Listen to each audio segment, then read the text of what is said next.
Inspector Dhanush ಬಾಬುನ ಮಾಲ್ ಸಮೇತ ಅರೆಸ್ಟ್ ಮಾಡಿದ್ನಂತೆ. ವಾಟ್?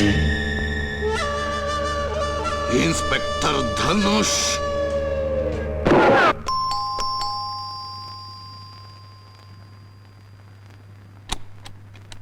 ನಮಸ್ತೆ ಅಂಕಲ್. ನಮಸ್ತೆ ನಮಸ್ತೆ Guddu. How are you? Fine. That's good. Wow. ಬನ್ನಿ ಬನ್ನಿ ಬನ್ನಿ. ನಮಸ್ಕಾರಮ್ಮ. ನಮಸ್ಕಾರ. ಎಲ್ಲಿ ನಮ್ ಸಿಂಹ? ಏನು ಅಂದ್ರೆ ಕಮಿಷನರ್ ಸಾಹೇಬ್ರು ಬಂದಿದ್ದಾರೆ.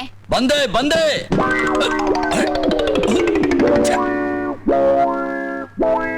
Good morning sir. Good morning. Guddu ಎಲ್ಲಿ ನಿಮ್ ತಂದೆ? ಅಂಕಲ್ ಇವರೇ ನಮ್ ಡ್ಯಾಡಿ, ನಿಮ್ ಸಿಂಹ.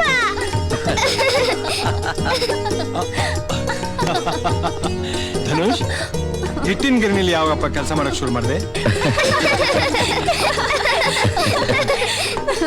ಹೌದು, ಸಂಗೀತನ ಪರಿಚಯ ಮಾಡಿಸ್ತೀನಿ ಅಂತ ಹೇಳಿದ್ರಲ್ಲ, ಎಲ್ಲಿ ಸಂಗೀತ? ಬೆಂಗಳೂರು ಹುಚ್ಚಾಸ್ಪತ್ರೆಯಲ್ಲಿ. ಹುಚ್ಚಾಸ್ಪತ್ರೆ? ನೀವು ತಪ್ಪಾಗಿ ತಿಳ್ಕೊತಾ ಇದ್ದೀರಾ. ಅವಳಿಗೆ ಈ ಡಾಕ್ಯುಮೆಂಟ್ರಿ ತೆಗೆಯೋ ಹವ್ಯಾಸ. ಕೆಲವು ಸಲ ಅನಾಥಾಶ್ರಮಕ್ಕೆ ನುಗ್ತಾಳೆ, ಅನಾಥ ಮಕ್ಕಳ ಬಗ್ಗೆ ಡಾಕ್ಯುಮೆಂಟ್ರಿ ತೆಗಿತೀನಿ ಅಂತಾಳೆ. ಕೆಲವು ಸಲ ಗುಡಿಸಲು ನುಗ್ತಾಳೆ, ಅವ್ರ ಜೀವನ ಹೇಗಿದೆ ಅಂತ ತೆಗಿತೀನಿ ಅಂತಾಳೆ.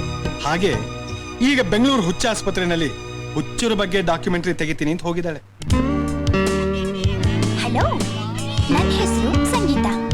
ನಿಮ್ ಬಗ್ಗೆ ಡಾಕ್ಯುಮೆಂಟ್ರಿ ತೆಗಿಬೇಕು ಅಂತ ಬಂದಿದ್ದೀನಿ. ನೀವಿಲ್ಲಿ ಹೇಗಿರ್ತೀರಾ? ಏನ್ ಮೇಡಮ್ ನೀವು ಹುಚ್ಚರಿರೋ ಹುಚ್ಚಾಸ್ಪತ್ರೆಗೆ ಬಂದು ಹುಚ್ಚರ ಹತ್ರನೇ ಹುಚ್ಚುಚ್ಚಾಗಿ ಪ್ರಶ್ನೆಗಳನ್ನ ಕೇಳ್ತಾ ಇದ್ದೀರಲ್ಲ. ಹುಚ್ಚಾಸ್ಪತ್ರೆಯಲ್ಲಿ ಹುಚ್ಚರು ಹೇಗಿರ್ತಾರೆ? ಶಟ್ ಅಪ್ ಜಾನಿ, ನಿನ್ ಕೆಲಸ ನೀನ್ ಮಾಡು.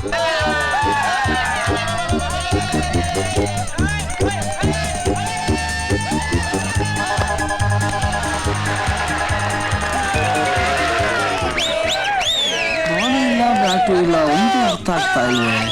ಮೇಡಮ್, ಇವರು ಏನ್ ಆಟ ಆಡ್ತಾ ಇದ್ದಾರೆ? ಅಷ್ಟು ಗೊತ್ತಾಗಲ್ವಾ? ಅವರು ಕ್ರಿಕೆಟ್ ಆಡ್ತಿದ್ದಾರೆ. ಓ, ಕ್ರಿಕೆಟ್ ಬಾಸ್, ನೀವು ಬಹಳ ಗ್ರೇಟ್. ಶಟ್ ಅಪ್ ಜಾನಿ. ಸ್ವಲ್ಪ ಇಟ್ಕೊಳ್ಳಿ, ನಾನು ಅವ್ರ ಜೊತೆ ಸೇರ್ಕೊಳ್ತೀನಿ.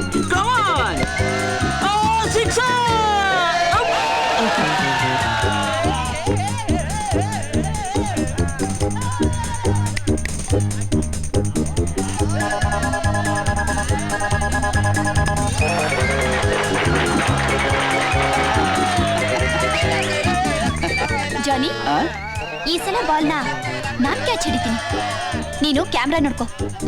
Okay madam.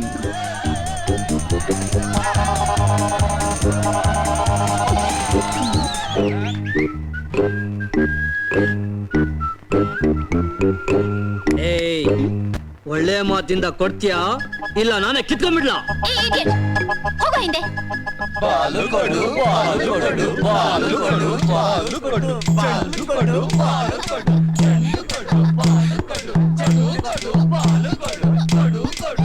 ಬಾಲ್ ಕೊಡು, ಬಾಲ್ ಕೊಡು, ಬಾಲು ಕೊಡು, ಬಾಲ್ ಕೊಡು. ಇಲ್ಲ, ಮ್ಯಾಮ್, ಜಾಗ ಬಿಡಿ. ಪರಿಸ್ಥಿತಿ ಕೈ ಮೀರಿ ಹೋಗ್ತಾ ಇದೆ. ಇಲ್ಲಿಂದ ಬೇಗ ಜಾಗ ಖಾಲಿ ಮಾಡೋದು ಒಳ್ಳೇದು. ಇಲ್ಲದೆ ನೀವು ಅವ್ರಿಗೆ ನಿಜವಾದ ಚಾನ್ಸ್ ಕೊಡ್ಬೇಕಾಗುತ್ತೆ. ಹಿಡ್ಕೊಳ್ಳಿ ಕ್ಯಾಮ್ರಾ, ನಡೀರಿ ಬೇಗ.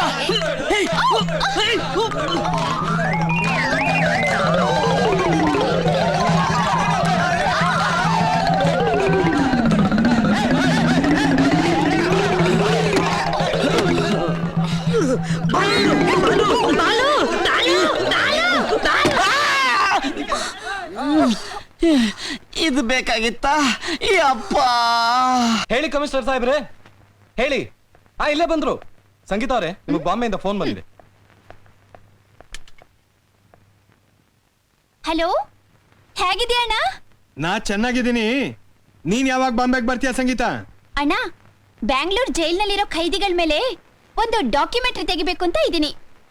ಜೈಲ್ನಲ್ಲಿ ಡಾಕ್ಯುಮೆಂಟ್ರಿ ತೆಗಿಬೇಕು ಅಂತಿದ್ಯಾ? ಹೌದಣ್ಣ, ನೀವೇನು ಹೆದರ್ಕೋಬೇಡಿ, ನಾನು ಆದಷ್ಟು ಬೇಗ ಬರ್ತೀನಿ. Okay, take care. Bye bye. ಹುಚ್ಚು ಹುಡುಗಿ.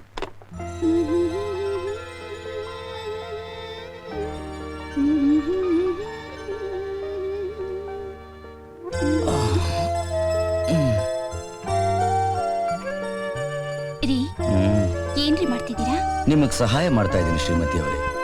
ನಮ್ಮ ದೇಶದಲ್ಲಿ ಪ್ರತಿಯೊಬ್ಬ ಗಂಡನು ಹೆಂಡತಿಗೆ ಸಹಾಯ ಮಾಡಬೇಕಾಗಿದ್ದು ಕರ್ತವ್ಯ ಅಲ್ವೇ? ಇದ್ಯಾವ ರೀತಿ ಸಹಾಯ ರೀ? ಸ್ವಾಮಿ ಕಾರ್ಯ ಸ್ವಕಾರ್ಯ. ನೋಡಿ, ನೀನು ಎದ್ದೇ ಇದ್ದಾಳೆ. ಯಾರು ಹೇಳಿದ್ರು? ಅವಳಾಗ್ಲೇ ಮಲಗಿದ್ದಾಯ್ತು. ಗುಡ್ಡು, ಅವಳನ್ನು ಈಗ ತಾನೇ ಮಲಗಿಸ್ಬಿಟ್ಟು ಬರ್ತಾ ಇದ್ದೀನಿ. ಹಾ, ನೀವ್ ಯಾವಾಗ ಮಲ್ಕೋತೀರಾ? ನೀವ್ ಯಾವಾಗ ಮಲಗಿಸ್ತೀರೋ ಆಗ. ಬಿಡ್ರಿ, ನಂಗೆ ತುಂಬಾ ಸುಸ್ತಾಗಿದೆ. ನನಗೇನು ಸುಸ್ತಾಗಿಲ್ವೇ?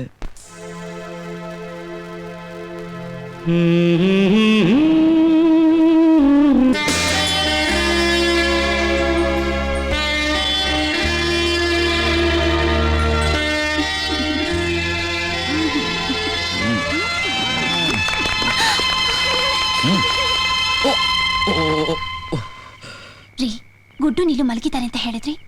ನಾನು ನೋಡಿದಾಗ ಅವ್ರಿಬ್ರು ಮಲ್ಕೊಂಡೇ ಇದ್ರು. ಅರೆ ಗುಡ್ಡು, ನೀಲು ನೀವಿಬ್ರು ಮಲ್ಕೊಳ್ಳಿಲ್ವಾ? ಪಾಪ ಕತೆ ಹೇಳಿ ಬನ್ನಿ ಪಾಪ. ಅವಳ ಕತೆ ಹೇಳ್ಬಿಟ್ಟು ಬರ್ತೀನಿ.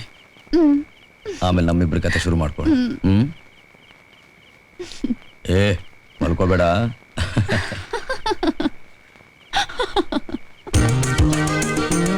Hello, anybody at home? ಮನೇಲಿ ಯಾರಿದ್ದೀರಾ? ಓಯ್ ಓಯ್, ಆಂಟಿ ನಿಮ್ಮವ್ರು ಬಂದಿದ್ದಾರೆ. Hi Rohit. Neelu, my darling. ಅರೆ ರೋಹಿತ್, ನಿನ್ನೆ ತಾನೇ ಫೋನ್ ಮಾಡಿದ್ದೆ, ಆಗ್ಲೇ ಹಾಜರ್. ಅಫ್ಕೋರ್ಸ್, ನಾನು ಮೊದಲೇ ಹೇಳಿದ್ನಲ್ಲ, ನೀನ್ ಕರೆದ್ರೆ ಸಾಕು ನಾನು ಹಕ್ಕಿಯಾಗಿ ಹಾರ್ಕೊಂಡ್ ಬಂದ್ಬಿಡ್ತೀನಿ ಅಂತ. ಅಣ್ಣ ಇದ್ದಾರೆ. ಅಣ್ಣ? ಯಾವಣ್ಣ? ಯಾರಿಗಣ್ಣ? ಏ ಪೊಲೀಸ್ನವ್ರ ತಂಗಿ, ಅವನಿಗೆ ನೀನು ಹೆದರ್ಕೋ, ನಾನ್ಯಾಕೆ ಹೆದರ್ಲಿ? ಅವನು ನಿನ್ಗಣ್ಣ, ನನಗೆ ಬಾ ಮೈದ. ಓಯ್, ಇನ್ನೂ ಆಗಿಲ್ಲ, ಆಗ್ಬೇಕಾಗಿದೆ. ಎಲ್ಲ ಒಂದೇನೆ. ಅದಕ್ಕೆ ನಮಸ್ಕಾರ. ನಮಸ್ಕಾರ. ಅದಕ್ಕೆ ಇವ್ರೇನೋ ಸರ್ಕಾರಿ ಕೆಲಸರು ಟೈಮ್ ಇಲ್ಲ, ಅಟ್ಲೀಸ್ಟ್ ಟ್ರಾನ್ಸ್ಫರ್ ಆಗಿರೋ ವಿಚಾರ ನೀವಾದ್ರೂ ನನ್ಗೆ ಹೇಳ್ಬೋದಾಗಿತ್ತಲ್ಲ. ಅದ್ ಯಾಕೆ? ಅದು ಯಾಕೆ ಹೇಳಿಲ್ಲ ಅಂದ್ರೆ, ಹೇಳಿದ ತಕ್ಷಣ ನೀನು ಹೋಲ್ಡ್ ಆಲು ಟ್ರಂಕ್ ಎಲ್ಲ ತಗೊಂಬಂದು ಪರ್ಮನೆಂಟ್ ಆಗಿಲ್ಲ ಟಿಕಾಣಿ ಹಾಕ್ಬಿಡ್ತೀಯ ಅಂತ. ಏನಿದು, ಏನ್ ಮಾಡ್ತಿದ್ಯಾ? ಇನ್ಸ್ಪೆಕ್ಟರ್, ನಾ ಹೇಳೋ ಮಾತು ಗಮನದಲ್ಲಿ ಇಟ್ಕೋ. ಇದೆ ನೋಟಿಸ? ಅಲ್ಲ, ರಿಕ್ವೆಸ್ಟ್. ಹೇಳು. ಆದಷ್ಟು ಬೇಗ ನಿನ್ ತಂಗಿನ ಕೊಟ್ಟು ನನ್ನ ಮದುವೆ ಮಾಡು, ಇಲ್ಲಾಂದ್ರೆ ಕಿಡ್ನಾಪ್ ಮಾಡ್ತೀನಿ. ಐಡಿಯಾ ಏನೋ ಬಹಳ ಚೆನ್ನಾಗಿದೆ, ಆದಷ್ಟು ಬೇಗ ಕೆಲಸ ಮಾಡು, ಮದುವೆ ಖರ್ಚು ಉಳಿಯುತ್ತೆ. ಇದೇ ನಿಮ್ಮ ಅಣ್ಣನ ಇಲ್ಲ ಮಾರ್ವಾಡಿನ? ಓಕೆ ಸುಮನ್, ಈ ತರಲೆ ನನ್ನ ಮಗ ನೀನ್ ನೋಡ್ಕೋ, ನಾನ್ ಕೆಲ್ಸಕ್ಕೆ ಹೋಗ್ತೀನಿ. Okay bye. ರೋಹಿತ್, ವಾಪಸ್ ಊರಿಗೆ ಯಾವಾಗ ಹೋಗ್ತೀಯಾ? ಅರೆ ಹೋಗಯ್ಯ ನೀನು.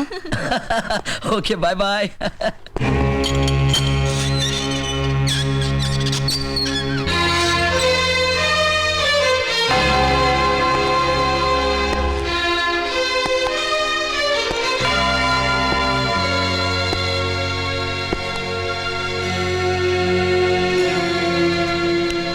ಬಾಬು, ನನಗೂ ನಿನ್ಗೂ ಯಾವ ದ್ವೇಷನೂ ಇಲ್ಲ, ನಾನು ನಿನ್ ಶತ್ರುನೂ ಅಲ್ಲ.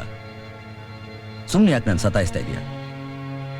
ಹೇಳು, ನೀನ್ ಯಾರ ಜೊತೆ ಸೇರ್ಕೊಂಡು ಈ ಡ್ರಗ್ಸ್ ಸ್ಮಗ್ಲಿಂಗ್ ಮಾಡ್ತಾ ಇದೀಯಾ?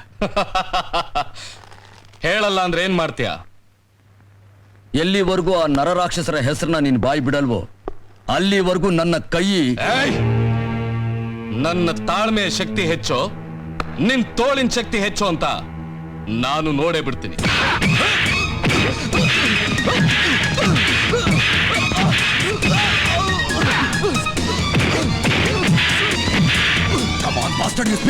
ಯಾರಿಗೋಸ್ಕರ ಈ ಕೆಲಸ ಮಾಡ್ತಿದ್ಯಾ? ಮಗಳು, ನಾನು ಹೇಳಲ್ಲ.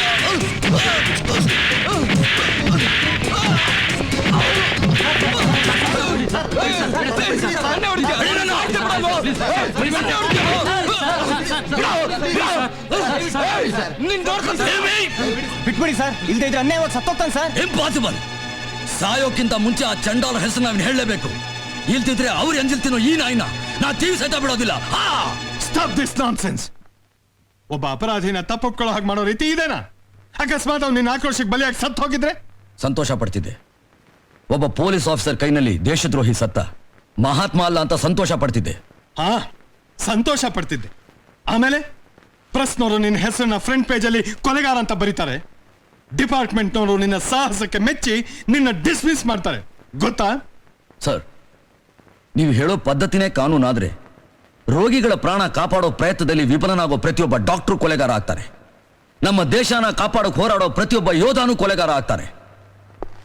ಕಾರಣ ಏನೇ ಇರ್ಬೋದು ಸರ್, ಆದ್ರೂ ಒಬ್ಬ ಮನುಷ್ಯ ಇನ್ನೊಬ್ಬ ಮನುಷ್ಯನ ಕೊಲೆ ಮಾಡ್ದಾಗ್ತಾನೆ. ಹಾಗೆ ನಾನು ಕೂಡ ಒಬ್ಬ ಸಮಾಜಘಾತಕನ ಬಾಯಿ ಬಿಡಿಸಿ ಅವನ್ನ ಕಾನೂನಿಗೆ ಸಿಕ್ಕಿಸ್ಬೇಕು ಅಂತ ಪ್ರಯತ್ನ ಪಟ್ಟ ರೀತಿ ನಿಮ್ಮ ದೃಷ್ಟಿನಲ್ಲಿ ತಪ್ಪಾಗಿದ್ರೆ ನಾನು ಕೂಡ ಅಪರಾಧಿನೇ.